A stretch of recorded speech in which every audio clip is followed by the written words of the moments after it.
गीता अध्याय 6 श्लोक संख्या 7।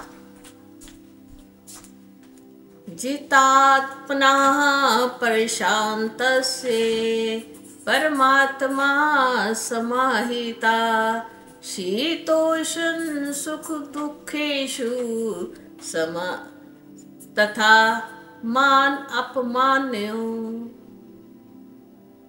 अब कहते हैं ये अपना बंधु बनने से या अपना शत्रु बनने से क्या फायदे और क्या नुकसान है। अगर हम अपना आत्मा के बंधु बनते हैं, जैसे पिछले श्लोक में कहा गया, कैसे बनते हैं ये भी बताया गया कि अपने शरीर में जितने भी मन और इंद्रियां हैं उनको जीत कर। अब इस श्लोक में भी ये कह रहे हैं जित आत्मना, जिसने अपनी आत्मा को जीत लिया है वो है क्या? जिसने अपनी आत्मा को ज्ञान के द्वारा अपनी इंद्रियों को, ज्ञान इंद्रियों को और कर्म इंद्रियों को अपने विषयों से हटा लिया है, उस आत्मा को जित आत्मा कहलाती है। ये क्या है? फिर वो अपनी आत्मा को जीत लेता है। और फिर जब आत्मा जीत ली जाती है, जब हमारी सारी इंद्रियां और हमारा मन शांत हो जाता है, तो उसका क्या फल होता है? प्रशांत से फिर जीव आत्मा बिल्कुल क्या हो जाती है? शांत हो जाती है। देखो, अगर हमें कहीं जाना नहीं, कहीं आना नहीं, कुछ देखना नहीं, कुछ सुनना नहीं, तो क्या करेंगे? कुछ तो करेंगे, ध्यान में चले जाएंगे, एकांतवासी बन जाएंगे। जब एकांत में वास करेंगे तो हम कहाँ जाएंगे? जब हमारे आसपास कुछ भी नहीं होगा तो कहाँ जाता है जीव? अपने भीतर ही जाएगा ना, अपने भीतर विचार करेगा। अब यहाँ भी एक प्रश्न उठता है, एकांत में बैठकर वो अपने भीतर जाकर कौन से विचार करता है? ये संसार के ही करता है या अपने स्वरूप में जाने की चिंतन करता है? चिंतन किसका करना चाहिए? स्वरूप में जाने का। यानी कि हम बिछड़े हुए हैं, अब हमें मिलना है अपने आप से। देखो, हम सबसे मिलते हैं, परंतु अपने आप से मिलने का हमारे पास समय नहीं होता। इस संसार में सारा दिन हमें संसार के चक्कर जो है ना फंसाए रखते हैं। धन कमाना चाहिए, जरूर कमाना चाहिए, जिससे अगर हम धन ना कमाएं तो अपने गृहस्थ का पालन पोषण कैसे कर सकते हैं? परंतु भगवान ने सब युक्ति से कहा है, हर कार्य युक्ति से करना चाहिए। धन भी कमाना है तो युक्ति से। ये नहीं है कि अपने शरीर को इतना उसमें लगा दे कि दूसरी चीज हमें याद ही ना रहे जीवन में। कुछ लोग धन कमाने में इतना हो जाते हैं, परिवार को भी नहीं देखते, और अंत क्या होता है? उनके जो बच्चे होते हैं वो क्या हो जाते हैं? खराब हो जाते हैं। उन्होंने धन कमाने में ही समय दिया, परंतु बच्चों का लालन पालन जैसा करना चाहिए था वैसा नहीं किया, तो फिर तुम्हारे धन का क्या फायदा हुआ? तो एक फिर धन का फायदा क्या हुआ? उसके बाद तुम्हारा मन कितना, जब बच्चे की कोई बुराई देखता है ना तो मन कितना अशांत सा हो जाता है। वो कहता है मैंने जीवन में क्या कमाया, मेरे बच्चे ही अच्छे नहीं निकले। भगवान के हम सब बच्चे हैं।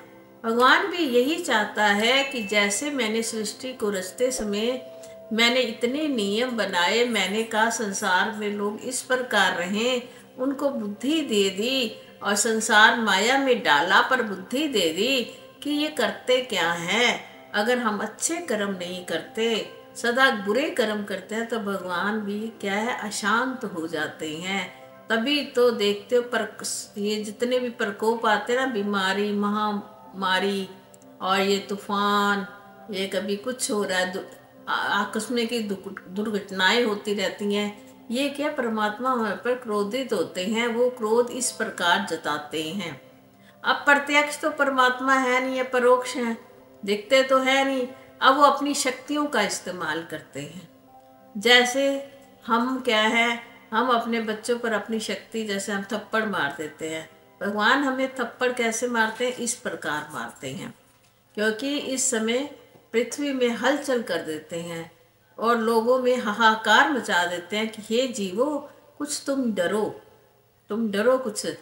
परमात्मा एक शक्ति आपके पीछे है, उससे भी डरो। तभी देखो सुनामी आ जाती है, कभी जल तत्व जब अपना अस्तित्व जो है लांघ जाता है तो क्या होता है, सुनामी आ जाती है। पृथ्वी क्या होती है, भूचाल आ जाते हैं पृथ्वी में जब संतुलन ठीक नहीं होता तो। और वायु में क्या होता है, वायु कितने प्रकार की, 49 प्रकार की वायु होती है, तो कई बार भगवान इस प्रकार की वायु चला देते हैं। और आकाश तो भगवान का अपना स्वयं का तत्व है, शून्यता जिसको। तो इस प्रकार पृथ्वी जल अग्नि, और कभी कभी देखते हो ना कई जगह कितनी अग्नि एकदम अपने आप, अग्नि में कितनी घटनाएं हो जाती हैं। इस प्रकार परमात्मा जो पांचों भूतों को असंतुलन करके अपना जो मन की अशांति होती है, जो हमारे पे क्रोध होता है, उसको इस प्रकार दर्शाते हैं। तो भगवान ने कहा तुम जीवो, तुम्हें जो मैंने ये मन और बुद्धि दिए हैं, मन तो ये तुम्हारा ये करता ही रहेगा, परंतु बुद्धि से निर्णय लेकर इस माया को तरो। इस माया जो मैं मानता हूँ, मम माया दुरत्या माम ये प्रपद्यन्ते माया में ताम तरंती ते, मेरी शरण में आ जाओ। अब मेरी शरण में आना, परमात्मा की शरण में लेना क्या है, अपनी सारी इंद्रियों के जितने विषय हैं उनको क्या करना, परमात्मा में लगा देना, विषयों को विषयवत त्याग कर देना, विषयों के पीछे नहीं घूमना। तो फिर तुम क्या हो जाओगे, पर शांत हो जाओगे। शांत तो होता है सिर्फ ऊपर से शांत होना, प्रशांत होता है अंतःकरण से भी शांत हो जाना। जब तुम्हारी मन भी शांत हो जाएगा तो उसको कहते हैं प्रशांत अवस्था। तो परमात्मा प्रशांत अवस्था ही जिसकी हो जाती है, जिसका अंतःकरण भी शांत हो जाता है, इंद्रियां भी शांत होती हैं, उसको फिर क्या कहते हैं, परमात्मा समाहिता। ऐसे जो होते हैं, जो जीवात्माएं होती हैं परमात्मा में समाहित हो जाती हैं, जो प्रशांत आत्मा होती हैं वो परमात्मा के अंदर अपने चित्त को समाहित कर लेती है। समाहित करना, चित्त को परमात्मा में ही स्थित कर देना, अपने स्वरूप में ही रहना, इंद्रियों से कार्य करते हुए उसमें आसक्ति ना करना।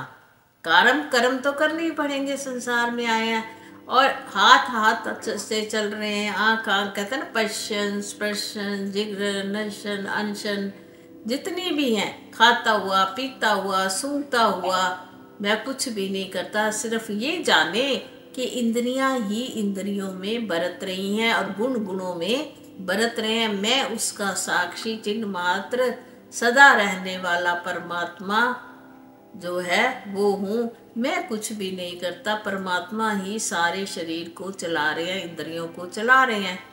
ऐसा जानकर फिर वो प्रशांत आत्मा होता है और उसमें अहम भावना का जो है नाश हो जाता है।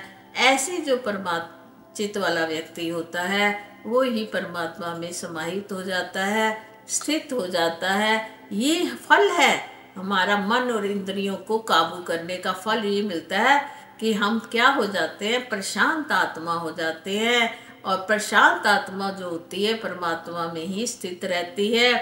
फिर उस व्यक्ति को शीत उष्ण, शीत होता है सर्दी और उष्ण होता है गर्मी, ना उस जगह एकदम स्थित हो गए, कोई भान ही नहीं है किसी चीज का कि आज ज्यादा गर्मी है या आज ज्यादा सर्दी है। इतना परमात्मा के अंदर मस्त हो जाना, समाहित हो जाना कि उस व्यक्ति को ना तो गर्मी का महसूस होती है, ना उसको कोई सर्दी महसूस होती है, ना कोई उसको सुख होता है, ना उसको कोई दुख होता है। शीतोष्ण सुख दुखेशु, ये इस सम अवस्था रह जाती है उसकी। सम अवस्था ही परमात्मा का स्वरूप होता है। परमात्मा भी सबके साथ सम व्यवहार करते हैं, कभी किसी से ज्यादा और कम नहीं करते, एक स्थित रहते हैं।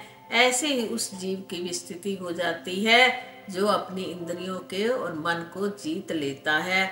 और फिर दो द्वैत, एक और का मान होता है संसार में उसका, तो भी उसको कोई नहीं, अपमान हो जाए तो भी उसको कोई फर्क नहीं पड़ता, जो जित आत्मना होती है। किसको नहीं पड़ता, जिसने शरीर के साथ साथ सारी इंद्रियों के ऊपर विजय पा लेती है, तो विजय पा चुका होता है, उसको ना तो सर्दी गर्मी सुख दुख मान अपमान ये छह चीजें उसके ऊपर कोई भी फिर प्रभाव नहीं डालती। हरि ओम।